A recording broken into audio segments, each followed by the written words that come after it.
మీ సంఘం group leader ఎవరు, తర్వాత అందులో మీరు సభ్యురాలా లేదా మొదటి లీడరా సెకండ్ లీడరా దాన్ని టిక్ చేయాలి. ఓన్లీ మెంబర్ అయితే సభ్యురాలకు టిక్ చేయండి. తర్వాత మీకు మండల సమాఖ్య ఏది వస్తుంది, ఏ మండల సమాఖ్య కింద దాని పేరు ఫలానా మండల సమాఖ్య, తర్వాత దానికి వివో ఎవరున్నారో వాళ్ళ పేరు.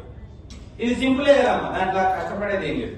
తర్వాత మీకు ప్రస్తుతం ఇన్కమ్ ఎట్లా వస్తుంది, ఆదాయం ఎట్లా వస్తుంది మీకు అంటే మీ ద్వారా, మీ భర్త ద్వారా వచ్చేది కాదు, మీ ద్వారా. ఇప్పుడు మీరే ఇండివిజువల్ స్వయం ఉపాధి చేస్తున్నారా, రోజువారీ కూలీలాగా లేదా ఉద్యోగం గాని ఏదైనా చేస్తున్నారా, లేదా నిరుద్యోగి అంటే కేవలం గృహిణిగానే ఉంటున్నారా, ఏం పని చేయట్లేదా, లేదా ఇతరం దీనిలో మెన్షన్ చేయని ఏమైనా పని చేస్తున్నారా, బిజినెస్ వ్యాపారం లేదు అట్లాంటి.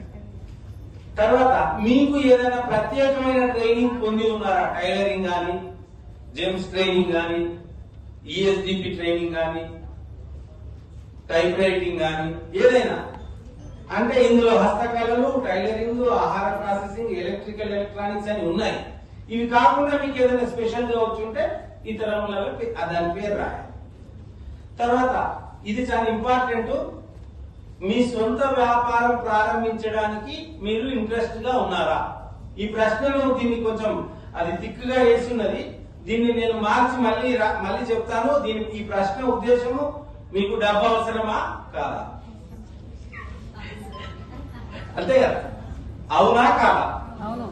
మీకు డబ్బు అవసరం అయితే అక్కడ అవునని రాయండి, డబ్బు అవసరం లేదు అంటే లేదని రాయండి. ఎందుకంటే వ్యాపారంలో ఏదో పని చేస్తేనే కదా డబ్బులు ఎవరికి ఊరికే రావు.